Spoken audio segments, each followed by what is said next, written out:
Assalamualaikum warahmatullahi wabarakatuh. Selamat siang dan salam sejahtera untuk kita semuanya.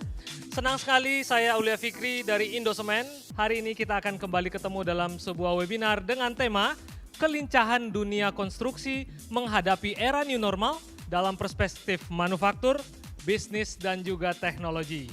Webinar kali ini luar biasa, adalah merupakan kerjasama antara Indosemen dengan Program Studi Teknik Sipil Institut Teknologi Bandung, Center for Infrastructure and Built Environment ITB, dan juga Himpunan Mahasiswa Teknik Sipil ITB.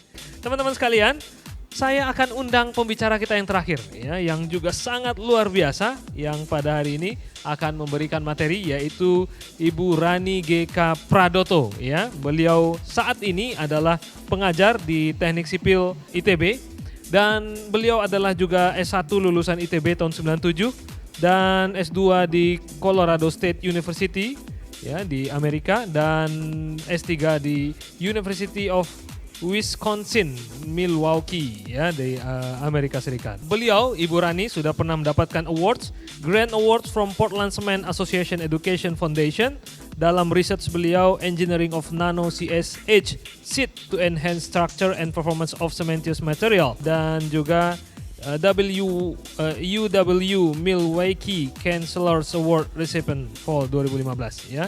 Beliau juga adalah sekarang ini mengajar di ITB dan akan sharing kepada kita semuanya hari ini tentang apa? Tentang bagaimana teknologi konstruksi juga agile menghadapi era new normal ini dan seperti apa perjalanan teknologi konstruksi terus berkembang. Baik, langsung saja kita dengarkan materi 30 menit ke depan dari Ibu Rani, dan ini dia Ibu Rani GK Pradoto. Terima kasih semuanya. Saya akan coba share screen dulu ya.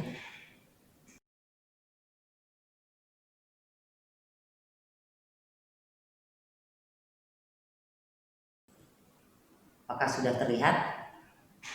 Oke. Jadi sebelumnya saya ingin mengucapkan selamat siang kepada semua peserta webinar Indosemen Goes to Campus, gitu kan. Dan saya juga ingin mengucapkan terima kasih sebesar-besarnya kepada Indosemen, terutama Pak Troy yang memberi kesempatan kepada saya, gitu ya. Jadi perkenalkan, saya dosen teknik sipil, namanya Rani Pradoto, mungkin sudah tahu. Jadi mungkin saya disuruh memberikan suatu presentasi mengenai teknologi, ya, digitalisasi konstruksi yang berhubungan dengan teknologi dan membicarakan mengenai BIM mungkin, dan mungkin manfaatnya gimana pada saat pandemi ini. Kita tahu ya, namanya teknologi terutama dalam konstruksi ini kan memang butuh suatu investasi, ya. Tapi investasi itu kan kalau kita lihat sekarang dengan biaya besar, ya mungkin akan mikirnya untung ruginya wah cukup lama. Tapi dengan adanya COVID, menurut saya itu merupakan suatu momen untuk kita berubah, seperti kita juga pandemi berubah menjadi adaptasi kebiasaan baru. Mungkin dari sektor penggunaan teknologi BIM itu menjadi momentum, karena kalau namanya BIM itu kan suatu teknologi berbasis aplikasi yang memang berkolaborasi untuk semua pihak. Dalam hal ini nggak cuma perancang saja, tapi mungkin user, owner, atau apapun itu dalam suatu infrastruktur, yang jadi harus sama-sama berpikirnya bersama-sama untuk kemajuan berikutnya, jadi tidak sendiri-sendiri. Oke. Karena saya dosen, jadi saya perkenankan saya untuk menjelaskan terlebih dahulu maksud saya BIM itu fundamentalnya seperti apa, dan mungkin dengan momen COVID ini manfaatnya juga seperti apa, dan kita lihat kondisi yang sekarang, tantangannya terjadinya seperti apa, dan diharapkan dengan melihat kondisi-kondisi existing sekarang akan merubah suatu dengan penggunaan BIM itu untuk masa yang akan datang. Jadi rencana saya akan berbicara masalah evolusi teknologi dulu, dan kemudian seperti biasa revolusi terhadap industri konstruksi Indonesia, karena di sini kita melihat bahwa BIM itu adalah teknologi yang mungkin bisa membuat mudah dalam proses pengerjaan suatu project life cycle. Dan kemudian mungkin adik-adik ataupun masih sering mendengar konstruksi 4.0 itu seperti apa, dimana kita harus melewati digitalisasi konstruksi. Padahal kita tahu bahwa sektor konstruksi di Indonesia adalah sektor yang padat karya, padat tenaga kerja, tapi bagaimana kita mengupgrade-nya. Jadi dengan momen COVID, momen adaptasi, toh harus kita mengadaptasi dengan dipaksa kondisi kebiasaan baru ini. Kemudian saya akan bicara juga mungkin sedikit lebih banyak, mudah-mudahan cukup waktunya karena ini kan saya diberi kesempatan 30 menit gitu ya. BIM sebagai instrumen bisnis jasa konstruksi dan bagaimana kesiapan penerapan BIM itu. Karena itu akan menjadi suatu hal yang sangat powerful menurut saya. Oke, jadi sebelum masuk itunya, selalu saya ingin membicarakan bahwa fundamental dari teknologi itu apa sih teknologi itu gitu kan. Kalau misalnya generasi milenial itu kan semuanya sudah berbasis teknologi, semua sudah online, semua sudah itu. Jadi kalau kita bilang apa sih teknologi adalah suatu produk. Jadi semua produk manusia yang bertransformasi ataupun selalu diperbaiki terus menerus seiring dengan peradaban manusia. Jadi berasanya jadi ada transformasi materi berdasarkan properti dan fitur gitu ya. Dimana dalam produk itu kan suatu hasil teknologi itu yang selalu akan berkembang, selalu akan improve, selalu akan diperbaiki terus menerus gitu ya. Terkandung ada suatu bentuk fisik atau suatu proses aktivitas mungkin dalam suatu hal manajerial apa saja, ataupun kita bilang teknologi adalah suatu pengetahuan, suatu benda yang memang seperti handphone atau apapun itu adalah suatu hasil dari teknologi gitu ya. Jadi dari sini berangkat akhirnya disebut teknologi. Menurut saya teknologi itu akan berkembang seiring ataupun paralel dengan evolusi manusia. Karena manusia itu kan selalu berkembang. Kebutuhan manusia itu selalu bertambah. Begitu tambah kita namanya manusia, kita diberi pikiran, kita akan selalu berusaha mencoba mengamati, mencoba menerapkan menjadi suatu teknologi. Jadi kerennya itu teknologi sih, tapi kan sebenarnya perubahan terus menerus gitu kan. Nah, sedikit saya akan mengulas bagaimana sih sejarah perkembangan teknologi. Sebenarnya dari zaman mungkin sebelum Masehu sudah ada teknologi-teknologi mungkin, atau mungkin kita sebut peradaban ya. Mungkin Anda pernah melihat masalah zaman Mesir kuno, siapa yang maju itu. Jadi sebagai suatu gambaran yang mudah nanti dipahaminya gitu ya. Nanti masuk ke BIM, masuk ke COVID gitu kan. Jadi kalau kita bicara, oke, setelah teknologi kita bicara konstruksi. Konstruksi itu kan karena BIM itu sangat berkaitan dengan proses proyek konstruksi nanti suatu teknologi. Jadi kalau bisa bicara konstruksi di zaman Mesir kuno di sini ya terlihat. Wah, itu apa sih maksudnya konstruksi itu apa sih? Suatu produk, suatu objek. Sebenarnya konstruksi itu seperti manufacture ya. Kita ingin punya ide, berasal dari ide itu ingin dijadikan realisasi, kita pengen buat nih seperti apa. Zaman dulu konstruksi itu ada suatu resourcesnya apa atau sumber dayanya apa, masih menggunakan tenaga manusia, terus berkembang seiring dengan yang namanya sebut evolusi ya, berkembang. Kemudian kemudian timbullah, mungkin kita bisa lihat di zaman pertengahan Eropa ya, mungkin gak usah terlalu jauh, Eropa itu mulailah karena manusia berpikir untuk menciptakan sesuatu yang baru yang kita sebut teknologi tersebut ada maksudnya untuk pembangunan atau infrastruktur. Mereka sudah berpikir ada alat bantu yang lainnya, mungkin bisa terlihat dari sini ya, ada alat-alat bantu ataupun bantu mekanis yang mempermudah dalam mencapai suatu konstruksi. Intinya dari konstruksi yang tadinya misalnya waktunya lama bisa menjadi lebih cepat, efisien, produktivitas menjadi tinggi. Dan maju ke zaman-zaman era sekarang gitu kan, kalian kalau misalnya adik-adik ataupun siapapun yang mau lihat, kita kalau melihat suatu konstruksi itu wah banyak sekali. Kalau untuk high rise building atau untuk jembatan, jalan, begitu banyak automation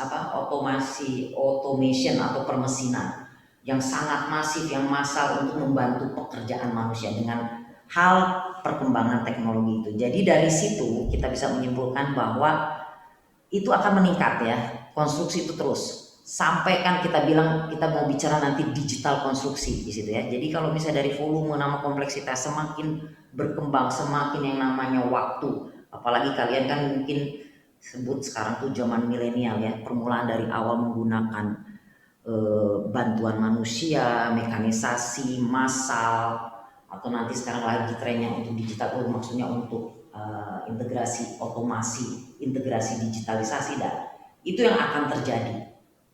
Walaupun kita bisa bicara untuk teknologi konstruksi itu belum sampai ke sana, tapi momen COVID itu membuat kita untuk adaptasi, seperti juga work from home atau dengan yang kita nggak pernah mengenal apa sih, bicara lewat video yang biasanya kita harus datang ke lokasi dalam proses untuk ngecek semuanya, mungkin sekarang bisa diminimize karena kita tahu kita nggak boleh terlalu banyak di banyak kerumunan, kita harus menjaga protokol, tapi bagaimana untuk tetap menjaga kualitas, malahan meninggikan kualitas dari suatu perkembangan konstruksi itu, gitu kan.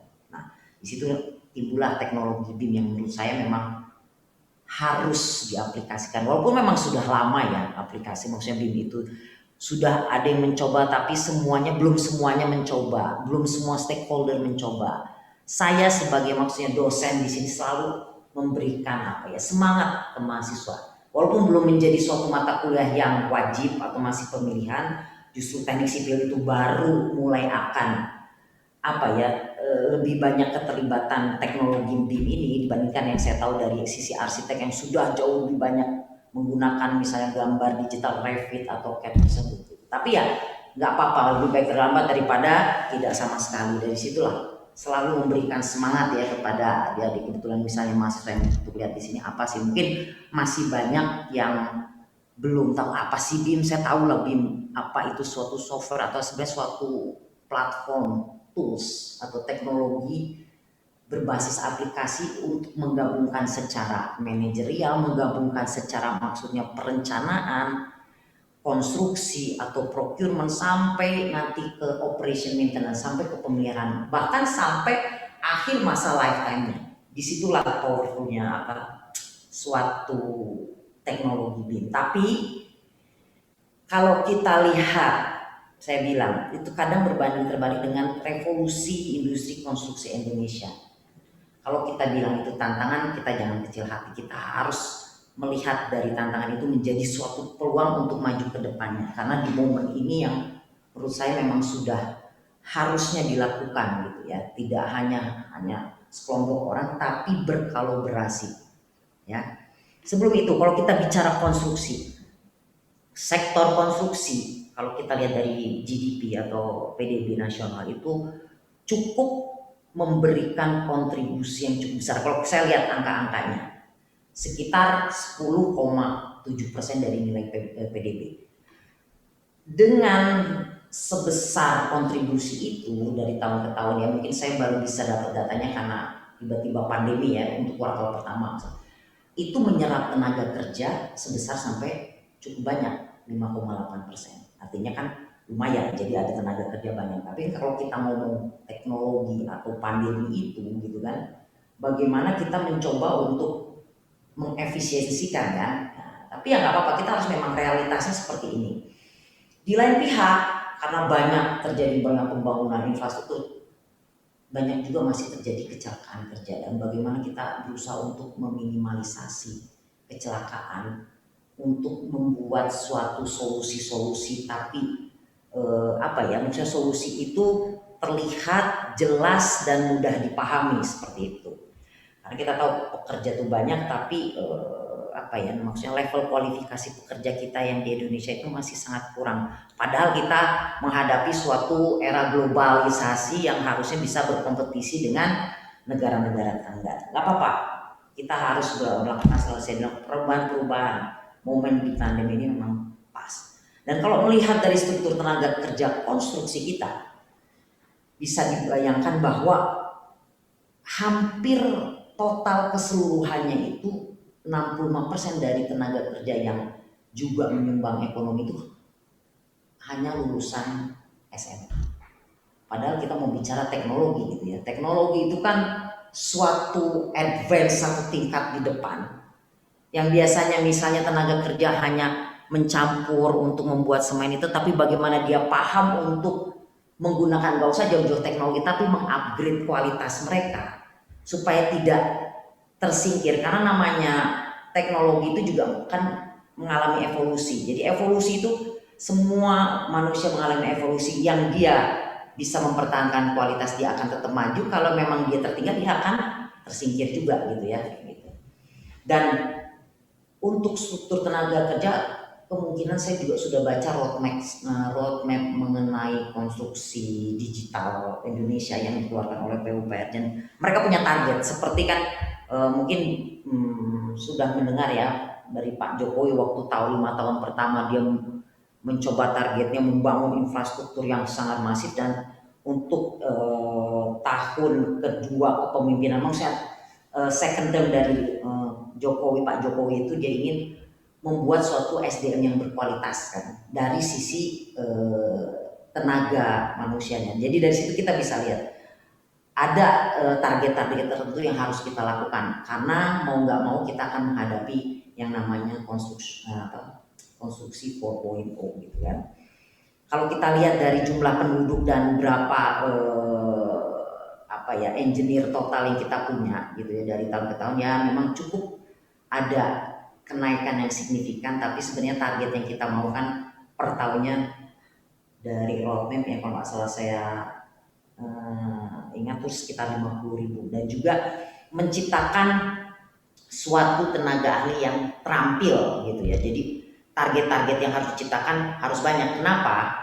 Karena nanti kita berhubungan dengan teknologi dan juga akan pembangunan yang masif gitu ya. Oke, kemudian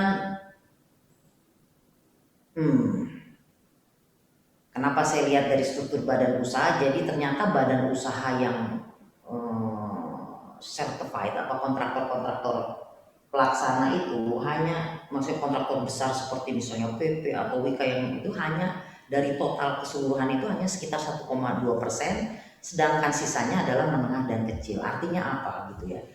Mungkin kalau kontraktor besar bisa untuk invest yang cukup besar untuk teknologi, tapi kalau yang kecil kan yang penting untung saja. Tapi lah mindset seperti itu yang harus kita rubah ya untuk kedepannya kalau kita selalu akan berhubungan dengan teknologi gitu ya, apalagi dengan kondisi adaptasi baru ini. Dan kemudian kalau lihat kualifikasi dari kontraktor kebanyakan hanya umum kan menjadi main con, tapi sebenarnya kan kalau kita bisa menspesialisasi untuk kontraktor kita akan lebih terarah, terukur, value added untuk melakukan suatu tahap pekerjaan yang memang di BIM itu sangat rinci biasanya nanti. Oke, jadi kalau saya boleh bicara gitu ya, ada beberapa tantangannya. Bagaimana kita untuk mencapai kapasitas tenaga kerja, mengingat kita tuh kan dari kualifikasi sangat kurang atau apa. Nah, mungkin dengan cara titik pandemi, dan saya akan berkali-kali ngomong, dan juga teknologi ini bisa membantu mengupgrade struktur badan usaha yang harus lebih merata, tidak hanya perusahaan besar, tapi bagaimana mengupgrade yang kecil menjadi menengah bisa mencapai besar. Memang butuh suatu experience dan suatu modal, jelas modal, teknologi perlu modal. Seperti juga yang tadi Pak Troy sebutkan, ada juga rantai pasok logistik itu memang tidak berpengaruh, tapi bagaimana kita selalu membuat rantai pasok itu lebih efisien, lebih efektif, produktivitas tinggi, bagaimana akses teknologi itu bisa semua pihak itu bisa maksudnya walaupun ini menjadi tantangan ya, baru sebagian kecil kan daerah untuk yang bisa menikmati, tapi bagaimana mengingat karakteristik geografis. Dan tantangan COVID ini nggak pernah ada orang juga yang menyangka dengan tantangan COVID ini bagaimana teknologi konstruksi impactnya. Memang kita mau ke arah 4.0, walaupun Indonesia kalau saya lihat dari beberapa kasus atau beberapa struktur usaha jasa konsumasi ke arah 3, tapi memang harus dipercepat ke arah 4.0. Dengan momentum COVID ini, adaptasi ini mau nggak mau kita harus memakai suatu tools, saya bilang teknologi berbasis aplikasi untuk memudahkan pekerjaan, untuk menyelesaikan pengaturan, untuk mengefisiensikan pekerjaan supaya tidak ada yang waste atau yang reward berkali-kali. Itu menjadi suatu tantangan, tapi di lain pihak itu juga kita ada menjadi suatu peluang. Kita selalu pasarnya tumbuh, apapun itu kita selalu, kalau kita lihat tuh pembangunan sangat masif di mana-mana.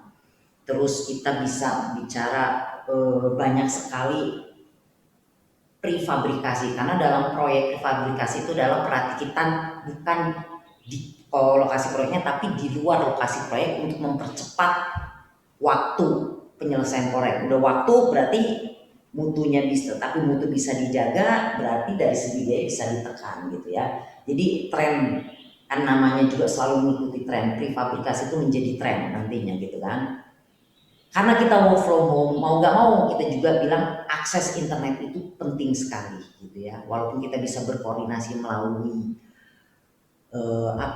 dengan media lewat internet, yang penting wifi-nya kuat. Nah di situ kan ada pengembangan, saya dengar juga mau ada 5G gitu ya kan. Nah itu perlu sekali, yang biasanya kita selalu lokasi kita bisa memangkas untuk bisa menjadi ya tools web conference ini ya, menjadi salah satu untuk koordinasi. Dan yang penting digitalisasi konstruksi gitu ya. Kita tahu digital di replace dengan teknologi, orang suka berpikir kalau udah dibilang berarti gimana tenaga kerjanya. Nah itu makanya di satu pihak bagus, tapi kita juga harus lihat bagaimana SDM itu di upgrade saya bilang. Nah, dan nggak semua punya kesempatan. Bagaimana pelatihan, sosialisasi. Jadi kita membuat suatu kualitas tenaga kerja itu menjadi lebih baik ya.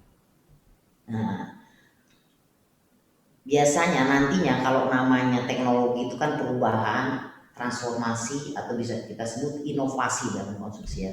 Mengubah sistem operasional pembangunan konstruksi masa yang akan datang. Saya bilang tadi, kenapa sih disebut pergeseran sistem operasi pembangunan masa akan datang ke arah prefabrikasi gitu ya. Teknologi ini kalau bisa Anda lihat, saya akan menggambarkan, akan membuat suatu pekerja konstruksi mengetahui lebih banyak tentang proses pembangunan suatu proyek gitu kan. Jadi seperti itu. Jadi yang tadinya cuma hanya tahu mandor ataupun tenaga kerja di lapangan mengerjakan satu pekerjaan ini, tapi dengan adanya suatu informasi yang banyak, jadi maksudnya sebagai nanti teknologi BIM abis ini saya akan jelaskan. Nah ini akan membuat mereka proses pembangunan suatu proyek, dia akan tahu informasi lebih banyak, cepat, dan diperbaiki, selalu ada solusi yang terus menerus. Dengan caranya apa? Dia bisa tahu ya, akses informasi melalui aplikasi yang nanti mungkin di masa yang akan datang karena kita kan selalu bawa telepon seluler, itu dari telepon seluler kita bisa tahu pada saat seperti ini udah sampai mana pengirimannya. Jadi saya tahu dari schedule pekerjaan saya yang harus datang pada hari ini. Intinya untuk penyimpanan materialnya bisa direduksi, jadi dari situ itulah namanya teknologi prefabrikasi. Jadi nggak seluruhnya diinstal di lapangan, tapi di tempat lain atau bisa di manufacture gitu ya. Jadi dengan demikian kita bisa bicara bahwa dengan prefabrikasi itu diketahui lebih detail tentang tahap yang harus dikerjakan suatu proyek, dari misalnya proyek bangunan dari awal sampai akhir. Kalaupun ada kesalahan, yang namanya itu kan pasti ada defect atau apa dari manufacturer gitu, atau mesin dari supplier, ya nggak apa-apa, tapi kita bisa kalau misalnya mengoreksi jika ada sesuatu dinilai kurang atau pas, karena kan dengan teknologi itu kan langsung perbaikan itu situ semua orang bisa tahu gitu kan, dari semua kalibrasi itu. Oke, semakin populer sebenarnya prefabrikasi ini gitu ya. Jadi ada contoh gitu ya, di Amerika atau di Eropa, jadi ada misalnya 5 pekerja konstruksi membangun ratusan kamar gitu. Kamar mandi di rumah sakit hanya dalam beberapa hari. Mungkin bisa dengar juga dengan prefabrikasi yang kemarin ada rumah sakit khusus untuk treatment orang-orang yang terkena COVID yang di Pulau Galang. Nah itu mereka pakai prefabrikasi, kalau nggak salah itu hanya bisa selesai dalam waktu kurang dari sebulan ya rasanya. Ya karena prefabrikasi itu jadi menggunakan teknologi-teknologi itu, jadi mempercepat ya. 3D printing, mungkin 3D printing itu kan apa sih ya, untuk nge-printer ya, maksudnya print kan memprint dari mulai kita misalnya komputer menulis sesuatu menjadi suatu wujud fisiknya. Sama juga 3D printing ini kan membuat pekerjaan biasanya para arsitek atau desainer bangunan menjadi lebih mudah. Dari mulai merancang, kemudian dari merancang itu langsung dikoreksi gitu kan, kemudian langsung dicetak. Nah, cetakan 3D itu sudah hasil dari penyempurnaan gitu. Jadi dulu hanya untuk bangunan kecil, tapi dengan berkembangnya, berevolusi ini sekarang bisa untuk bangunan besar. Jadi namanya teknologi itu berevolusi juga ya. Oke, terus ada material bangunan ramah lingkungan.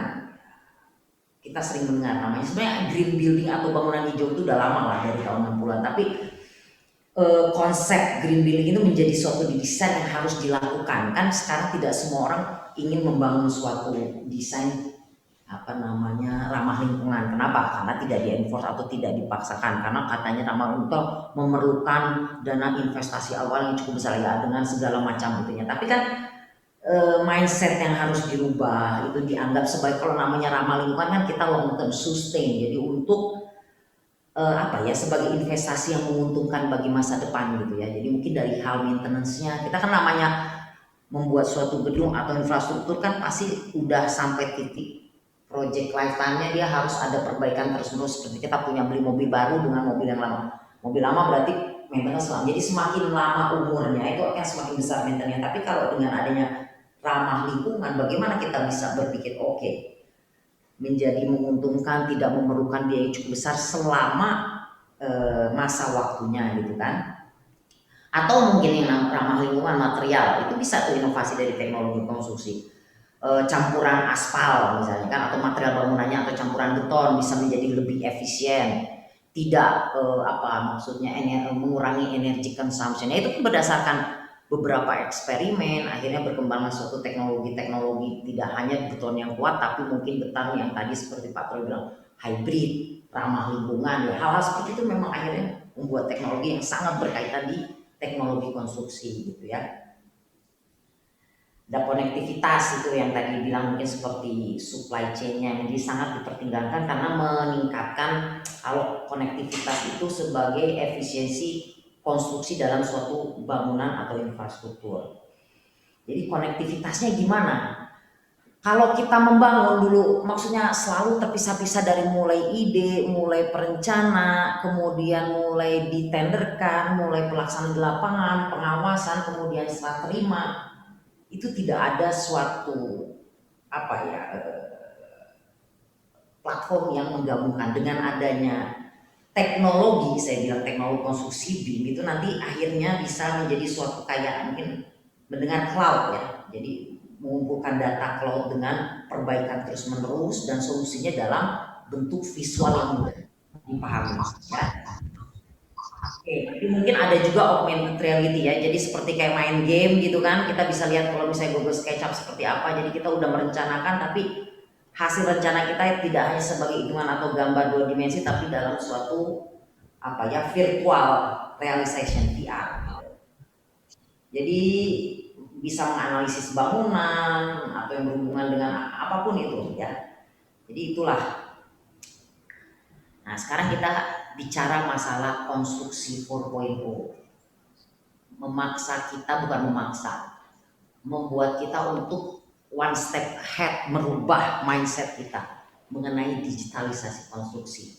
Ada kelebihan keuntungannya gitu kan. Kalau kita lihat ya dari revolusi industri kita gitu ya, kondisi perkembangan teknologi konstruksi dunia kan itu karena tren dari tahun 90-an sudah ada, tapi teknologi konstruksi Indonesia itu masih di tahap 3.0, dimana kalau 3.0 itu masih peralatan berat, masih menggunakan komputer elektrik electricity gitu ya. Tapi kalau 4.0 kita udah bicara seperti aplikasi, maksudnya penyimpanan cloud, ada IoT, Internet of Things, bagaimana WiFi yang memang harus terkoneksi dengan lancar dan jelas, karena itu akan merubah semua sistem. Ada perubahan, sempurnakan, disebar lagi informasinya secara gampang ke semuanya ya. Jadi itulah namanya revolusi industri. Kemudian evolusi industri konstruksi mencakup berbagai aspek proses produk katanya dari teknologi maju. Oke. Kalau kita bicara masalah industrialisasi konstruksi di tahap prefabrikasi, otomatisasi, 3D printing. Nanti kalau otomatisasi terus kemudian ada yang misalnya mungkin kalau lihat di bawah ini kan ada memang alat yang tadinya bisa dioperasionalkan, tapi sekarang alat digabungkan dengan drone untuk melihat kondisi digitasi seperti itu gimana di lapangan. Nah kemudian itu baru otomasi atau yang terpisah, tapi kalau digabungkan menjadi suatu digitalisasi konstruksi yang kita sebut BIM, Building Information modeling karena dia kolaborasi, adopsi, kolaborasi, integrasi nantinya ya. Jadi kalau kita lihat ini kan dari gambar-gambar ini kan awalnya industrialisasi, oke, pakai fabrikasi cepat, efisien, kualitas bisa dijaga, oke, dengan peralatan berat. Kemudian alat digabungkan dengan drone akan lebih presisi dalam perhitungan leveling atau apapun yang berhubungan dengan teknis ini. Nah, kemudian ada yang namanya BIM, ya. BIM, Building Information Modeling, dia bisa mendapatkan semua informasi itu dari mulai tahap inisiasi ke tahap handover. Disitulah BIM berperan, digitalisasi konstruksi, karena itu suatu digital, area digital. Nah sekarang sebelum itu saya ingin juga membicarakan apa sih BIM itu gitu kan. Mungkin saya tahu BIM itu bisa mengurangi proyek, saya tahu tuh BIM itu ya suatu software, karena belum tentu itu ada suatu BIM itu bisa bermacam-macam sih. Tapi dia sangat powerful, tergantung kebutuhan kita apa. Kita kan nggak selalu butuh sampai detail, sampai membangun, kadang kita perlu hanya pre-design atau kita hanya perlu hanya skematik desainnya apa, basic desainnya seperti apa, terus pengembangan desain di lapangannya seperti apa, atau konstruksinya, atau dokumen konstruksi. Jadi BIM itu bisa bermacam-macam fungsinya nantinya. Nah, tapi secara definisi lagi saya selalu balik ya kalau namanya BIM. Ada beberapa orang dan untuk lebih gampang itu suatu digital. BIM adalah suatu representasi digital dari proses pembangunan untuk memfasilitasi pertukaran dan keterkaitan informasi dalam format digital. Udah pasti 3D itu maksudnya bisa dalam bentuk grafis atau non grafis, tapi visualnya secara 3D. Kalau dulu kan kalau kita mau mendesain building itu kan lebih ke arah tampak depan, tampak atas apa, nah dia bisa merepresentasikan kita terhadap apa ya, perspektif dari segi mana. Dan ada juga dari kebetulan Pak Bimo yang sangat concern dalam salah satu di dosen kita yang sangat concern mengenai perkembangan BIM ini, yaitu beliau juga mengatakan bahwa BIM adalah suatu konsep yang memadukan informasi mengenai gedung dalam satu platform model.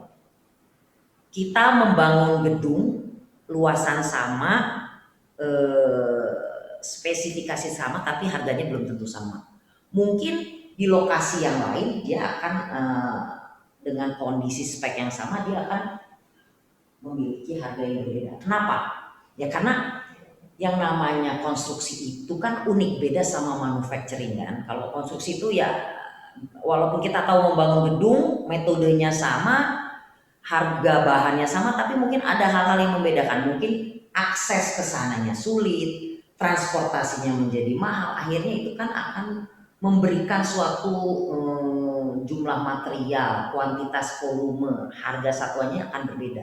Makanya itu disebut unik. Nah disitulah fungsi BIM itu dari beberapa tahap dalam suatu proyek. Walaupun itu dia memberikan mendapatkan informasi disimpan.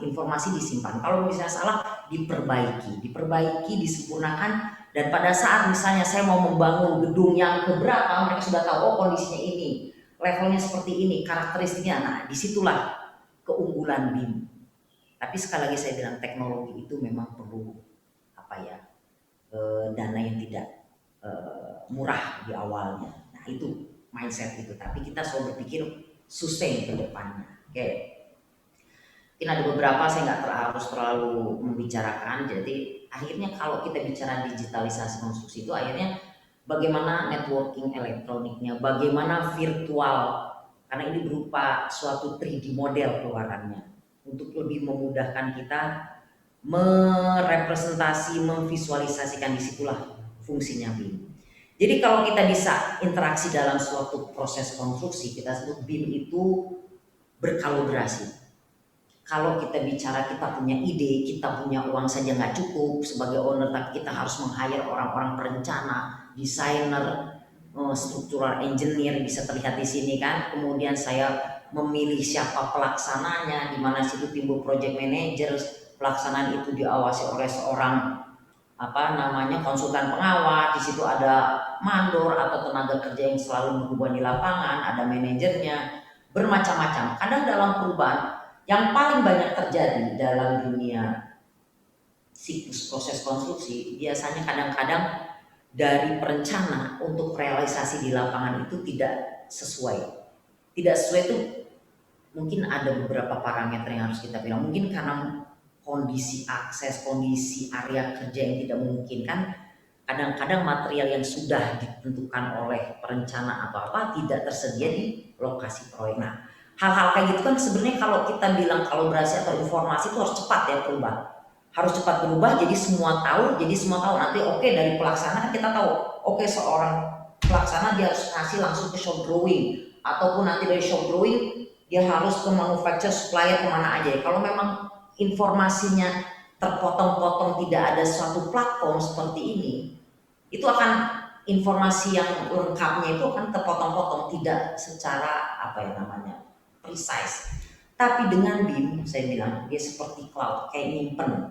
Kan sekarang sistemnya kayak kita punya Google Drive atau apa, nah dia menyimpan, tapi semua perubahan ini dari setiap stakeholder yang terlibat itu langsung diperbaiki, dibuat solusinya, keluarannya bisa menjadi suatu 3D model digital. Jadi enak. Nah, mungkin di situ fungsinya bisa bermacam-macam untuk setiap orang gitu. Mungkin kalau untuk arsitek dia memudahkan dari berimajinasi dari suatu gambar, dituangkan dalam suatu gambar, Revit, nanti kemudian mungkin kalau misalnya saya sebagai pengawas atau project management consultant, saya inginnya dari gambar arsitek atau perencana itu bisa saya hitung terjadi apa, schedulingnya seperti apa, kemudian saya bisa menghitung material take off-nya berapa gitu kan, seperti itu. Jadi kalaupun ada kesalahan langsung perubahan-perubahan itu dari mulai jenis materialnya, lokasi proyeknya, areanya, volumenya bisa berubah dengan cepat dan tepat. Dan kalaupun ada perubahan BIM itu menyimpan, seperti ya kalau kita pikir seperti artificial intelligence ya, seperti itu. Oke. Jadi secara umum bisa kita katakan bahwa BIM ini jadi alat teknologi berbasis aplikasi yang digunakan untuk membantu proses pengerjaan proyek dari 2D ke 3D, tergantung kita maksud berevolusi dia. Sebenarnya nanti ada tingkatan 3D, 4D, 5D, 6D, mungkin 7D. Cuman kita untuk melakukan transisi itu kan perlu proses, perlu regulasi, perlu keinginan dari semua pihak, saya bilang kayak gitu-gitu.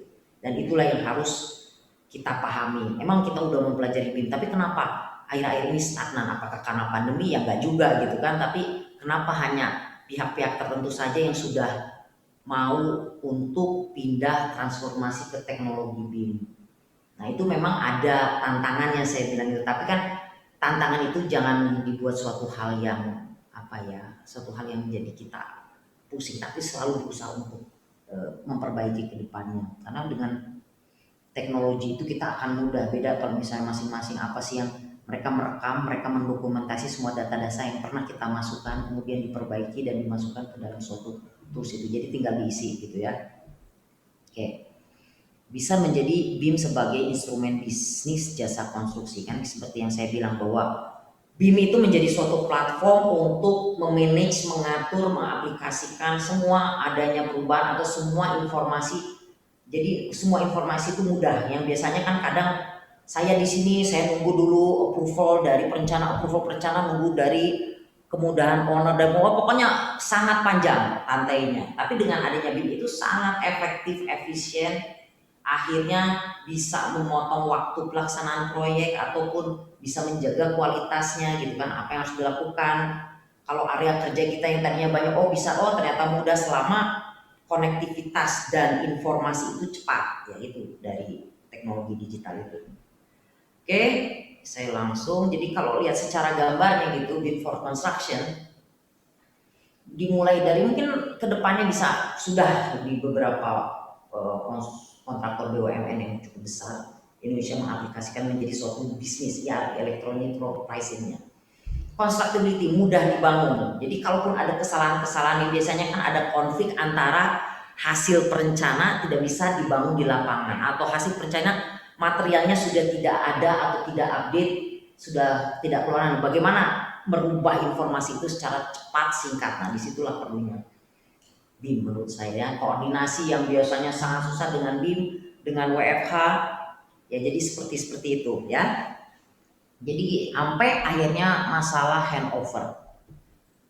Jadi tingkatan dimensi BIM itu kan sebenarnya dari awalnya modeling 2D yang banyak dipakai oleh pihak arsitek itu adalah 3D, kemudian kita mencoba 4D itu terhadap schedule, kemudian ada scheduling, material take off, mungkin kita belum sampai ke 6D atau 7D ya di Indonesia karena udah masalah pengurangan energi dan apa-apa. Jadi mungkin saya akan mempercepat dimensi BIM-nya, jadi intinya terhadap estimasi, schedule, nanti level of development-nya juga ada, maksudnya kalau perencana itu kalau di tahapan LOD berapa sampai berapa, target spesifikasinya keluaran seperti apa, ada mulai dari pradesain sampai ke as-built drawing, ini sangat teknis gitu kan, maturity-nya seperti apa mungkin bisa dibicarakan, tapi saya ingin melihat oke, aplikasi proyek konstruksi dengan adanya BIM untuk perencanaan dan peralatan konstruksi bisa terlihat bahwa yang biasanya 2D untuk menempatkan alat-alat berat dengan jangkauan berapa dia bisa presisi untuk akses atau apa. Jadi bisa sangat untuk mengendalikan peralatan konstruksi supaya tidak terlalu banyak, atau kalau banyak kan berarti harga sewa lagi. Jadi bisa seperti itu kan. Karena dia 3D dia bisa lihat kalau misalnya ada gangguan-gangguan seperti apa, aplikasi untuk pengendalian peralatan konstruksi. Bahkan untuk visualisasi gitu ya, kalau misalnya membangun di sini matahari atau apa dengan studi pencahayaan, BIM bisa dipakai seperti itu. Dan biasanya untuk melihat kondisi tanah supaya oh ada tanah ini yang likuifaksi atau gempa atau apapun seperti itu bisa mengidentifikasi untuk bahaya kelongsoran. Jadi BIM itu sangat integrated ya. Jadi saya bilang. Jadi nanti Anda bisa lihat, bisa itu jadi bermacam-macam. Dari sini saya akan percepat, dari estimasi itu juga Anda breakdown, jadi tergantung kebutuhan, nggak semuanya itu. Tadi dia powerful kalau Anda bisa mencoba. Jadi bagaimana kesiapan kita penerapan BIM di Indonesia. Jadi siap harus seluruhnya gitu ya, dari model, kalibrasi dan integrasi ya. Jadi kalau saya ngedop dari adopsi dari BIM di negara-negara maju, mereka sudah mulai ya, sangat diperlukan, sangat selalu meningkat dari itu. Tapi saya mencoba dari beberapa penelitian yang kita lakukan dalam kelompok keahlian kita, itu terlihat bahwa expose terhadap BIM itu apa. Jadi kalau kita lihat sudah mengenal, kalau yang saya buat penelitian tapi belum pernah menggunakannya, atau mereka tahu definisi BIM, kebanyakan mereka tahunya ya hanya building information modeling, tapi apanya belum sampai ke penerapannya. Jadi disitulah momen di COVID ini. Jadi mengapa perlu gitu kan? Ya tahu perlu supaya tidak kalau saya lihat dari sini ya memang perlu, dari beberapa itu memang BIM itu memang perlu, dan manfaatnya itu memang kebanyakan bicara kalau kita lihat itu untuk pengendalian biaya. Memang betul, utamanya memang terhadap efisiensi gitu kan. Tapi dari kematangan BIM itu kita bisa lihat. Dari situ saya mencoba membuat kematangan BIM dari mulai teknologi, proses dan kebijakan yang harus berjalan bersama-sama. Oh ternyata rata-ratanya seperti itu. Jadi artinya apa, dari beberapa responden saya melihat bahwa yang menjadi hambatannya itu terutama di software ya. Memang saya bilang modal investasinya itu memang memerlukan besar. Belum ada ahli-ahlinya, jadi perlu ada transfer teknologi gitu ya. Jadi kalau misalnya strategi yang harus dilakukan yang saya lakukan dengan melihat kondisi sekarang, jadi masih beberapa hambatan tuh kurang lingkungan, jadi ada beberapa saran dan langkah yang harus diambil. Harus ada knowledge transfer, harus ada panduan implementasi BIM yang standar yang jelas, yang sudah dilakukan memang untuk roadmap ke depan dari 2019 sampai 2004 gitu ya. Tidak ada permintaan kebutuhan BIM, jadi harus dari sini regulasinya. Di sini saya lihat pemerintah sudah harus maksudnya sudah ada melakukan suatu klausal kalau misalnya rumah instansi atau rumah negara, maksudnya yang luasannya 2000 harus pakai platform BIM gitu kan. Kadang-kadang penolakan terhadap perubahan, yang saya bilang pimpinan harus punya visi yang cukup jauh untuk implementasi BIM gitu ya. Jadi seperti yang terjadi waktu saya bangun, maksudnya kita bangun, saya pengen lihat dengan nanti akhirnya BIM itu menjadi suatu alat yang sangat digital yang bisa kita melihat oke seperti game-game seperti itu gitu ya, yang akhirnya mempercepat efisiensi dan harus dengan visi yang bersama-sama untuk semua orang. Akhir kata saya bilang ya pokoknya kita tetap berani mau berubah, terus melakukan perbaikan. Terima kasih saya ucapkan, saya kembalikan terhadap MC. Mohon maaf kalau ada salah-salah. Oke, silakan. Iya, terima kasih sekali Bu Rani terhadap materi hari ini, Building Information Modeling ya. Ternyata ini adalah salah satu solusi yang luar biasa yang menjawab era new normal ke depan yang butuh kecepatan, butuh presisi, butuh semuanya terkoordinasi dengan lebih masif dan butuh jumlah tenaga kerja yang tidak boleh banyak karena sekarang apalagi suasana pandemik ya, bagaimana manage-nya. Ternyata BIM punya jawaban yang lumayan komprehensif terhadap ini semuanya. Hanya saja tadi obstacle-obstacle-nya sudah disampaikan oleh Bu Rani dan ini kesempatan kita untuk mendrive bersama-sama perubahan ini bisa terjadi.